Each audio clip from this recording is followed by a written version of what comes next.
Hello. Okay, so as you know, my family and I went to Antigua very recently, and we used the SPF sunscreen from Beauty Counter and was thoroughly impressed. Like, we're very how do I explain? So if you look on your weather app in your phone, it'll tell you like the UV rating. When we left Bothell, it was UV rating 1, and then I looked at Antigua the same day, it was 10. So you definitely need sunscreen. Trying to see if you see how much we need it. I was like a little ghost when I left, so I had to be really, really careful with my skin. My kids not so much. They don't burn very easy, so they're not as it's harder to gauge with them that it's working. Except they were in the water the entire time, and it's water resistant for 60 or 80 minutes. So anyways, back to the point. I use the SPF. I use Dew Skin on my face, and then after I played in the sun and in the water, I put the stick on my face and then the lotion all over my body. The SPF lotion is water resistant for 60 minutes, and the SPF stick is water resistant for 80. So what I did each day is I put the lotion all over, a whole family, and then the Dew Skin on my face. And then as we played in the water, we reapplied in red areas with the stick. And so it'd be more water resistant, and it was a little thicker too, so I just felt like it kind of had a little better coverage and easier to apply when you're wet. So I was very, very pleased with that. The first day I didn't reapply to myself as much as I should. So I put it on initially. We played out in the sun for, I don't know, 3 or 4 hours, and I had not applied, so then I applied, but I still had a little redness here and a little redness here. And I'm like, man, we're gonna be out in the sun all day again tomorrow. I really need to figure something out.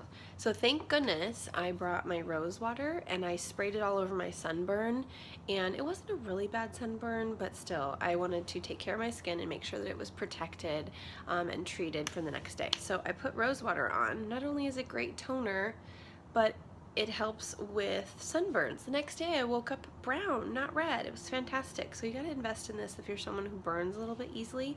And also if you burn a little easier, I would suggest using the SPF stick versus the lotion. And now they make the big one. If they had made the big one before we left for Antigua and I could have gotten it in time, I would have gotten that one.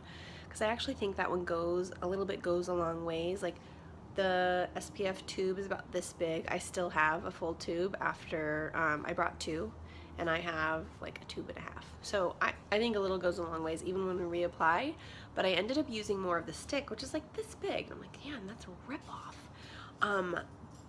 But we used a ton of it, and I feel like none is gone. I really, really was impressed with how a little bit goes a long ways. The other thing I would say is I forgot, can't believe it, my cleansing night balm cleanser, the really nourishing night balm. It's a cleanser. You can use it as a moisture mask, removes makeup. It's fantastic. Well, I had it in a little pot to take with me to Antigua, and I forgot it. But what I did bring to remove makeup was my baby oil. And when I have super dry skin or get a lot of sun, I really, really need the nourishing cleansing balm. And I woke up on like day 3 or 4 and I was almost scaly because I was just dry. Like, the sun was just drying me out. I'm like, I'm just gonna try this. I'm just gonna try it. I put this baby all over my face. I had like the softest, smoothest, best skin the entire time. And I've been using it since I've gotten back on my face. No breakouts. It's like a different, I don't know, I don't get it. So if you're someone who has really dry skin, I would try it. Okay, that's it for me. Take care.